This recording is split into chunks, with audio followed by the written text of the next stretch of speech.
Ça, c'est le morteau que j'ai normalisé moi-même. Voilà, donc je peux à présent la brancher à l'aide d'un jack, comme tout instrument, voilà, c'est une norme internationale. Voilà. Donc ça, c'est la morteau que tout le monde connaît, hein, qu'on trouve chez le charcutier. Voilà, celle-ci, c'est une très très bonne morteau. Voilà. Quand on regarde une morteau comme ça, moi, je trouve qu'on peut déjà deviner le son qui en sortira. On sait qu'on aura un son grave et épais. Voilà. Vous voyez, juste en la regardant comme ça, juste en la maniant, il faut la toucher. Hein. C'est...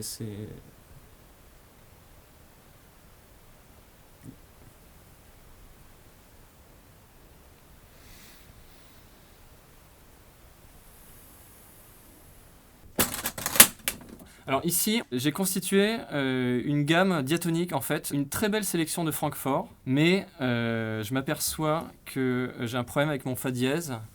Et je ne sais pas si on le voit à la caméra, il est abîmé. Ça, c'est un fa dièse qui va aller à la poubelle ou éventuellement dans une choucroute, mais certainement pas sur mon prochain disque.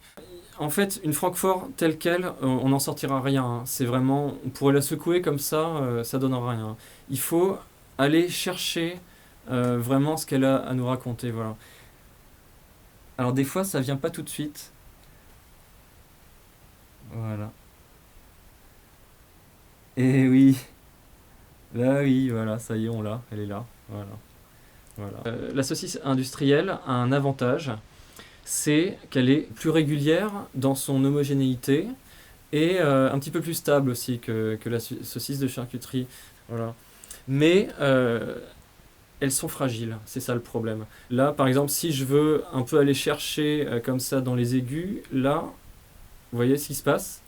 C'est que là, ça résiste pas en fait au niveau des hautes fréquences, c'est trop fragile et en général, c'est à ce niveau-là de la saucisse qu'on va avoir une rupture comme ça. Voilà. Là, j'ai mes saucisses fumées. Ça, c'est mon dispositif qui me sert à faire tout ce qui est son monophonique, en particulier, c'est les basses et les leads. Donc, j'ai la Morteau, là, j'ai la fameuse Jean-Claude Berton, là, j'ai une Montbéliard, une Mini Morteau, la Bretonne et la saucisse de Toulouse. Ça, c'est, si vous voulez, ça serait l'équivalent d'un harmonium, quoi. Ça me sert à faire de l'harmonie. Par exemple, si je veux faire un Do augmenté, par exemple, ça va se passer comme ça.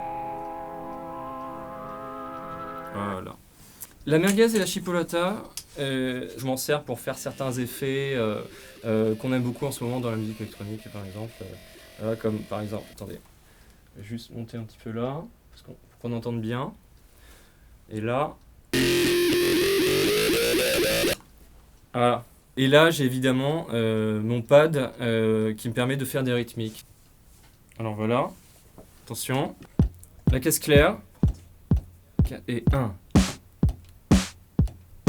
Voilà. Un peu de charlet, attention. Et voilà. 1, 1, 1. Voilà. Ça sonne, c'est... Voilà. Si vous voulez, on a un état de grâce de la saucisse. Ce moment, c'est précisément une demi-heure après la sortie du frigo. Voilà. La saucisse a ceci de particulier que son chant du cygne, il n'est pas à la fin, il est au début.